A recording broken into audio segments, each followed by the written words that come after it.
Hello everyone, स्वागत है आपका इकरा फिजिक्स में। आज हम एक कॉमन मिसकंसेप्शन के बारे में डिस्कशन करेंगे।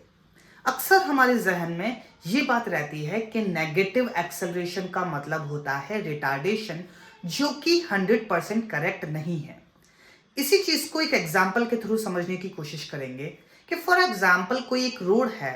इस रोड के ऊपर एक डायरेक्शन को मैंने पॉजिटिव अज्यूम कर लिया, तो इसके अपोजिट डायरेक्शन को मैं नेगेटिव अज्यूम करूंगा। आप किसी भी एक डायरेक्शन को पॉजिटिव अज्यूम कर सकते हो, उसके opposite direction will be negative. और पॉजिटिव डायरेक्शन में कोई एक कार मूव कर रही है और ये कार थोड़ी देर बाद रुक जाती है।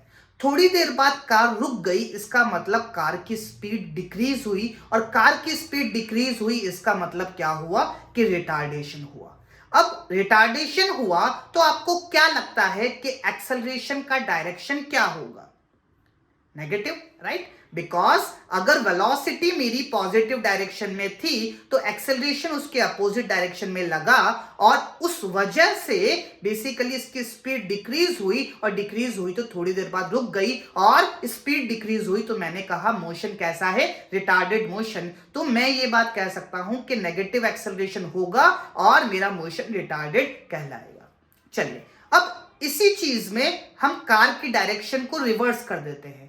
कार का डायरेक्शन अब है नेगेटिव डायरेक्शन में। कार नेगेटिव डायरेक्शन में मूव कर रही है, और थोड़ी देर बाद मैं ये चीज देखता हूं कि कार रुक जाती है। अगेन कार रुक गई तो बेसिकली क्या हुआ? स्पीड डिक्रीज हुई। स्पीड डिक्रीज हुई इसका मतलब क्या हुआ कि मोशन कैसा है? रिटार्डेड मोशन है। तो इस केस में आपको क्या लगता है कि एक्सेलरेशन का डायरेक्शन क्या होगा? पॉजिटिव। क्यों? बिकॉज स्पीड या फिर वेलोसिटी के अपोजिट डायरेक्शन में एक्सेलरेशन लगेगा, इसी वजह से स्पीड डिक्रीज होगी, और स्पीड डिक्रीज होगी तो मोशन रिटार्डेड कहलाएगा। लेकिन इस केस में जो एक्सेलरेशन का डायरेक्शन आया वो पॉजिटिव आया। तो आप हमेशा यह बात नहीं कह सकते कि नेगेटिव एक्सेलरेशन मतलब रिटार्डेशन। एक्सेलरेशन का डायरेक्शन पॉजिटिव भी हो सकता है, still motion can be retarded motion. तो हम पता कैसे लगाएंगे? कंक्लूजन क्या है?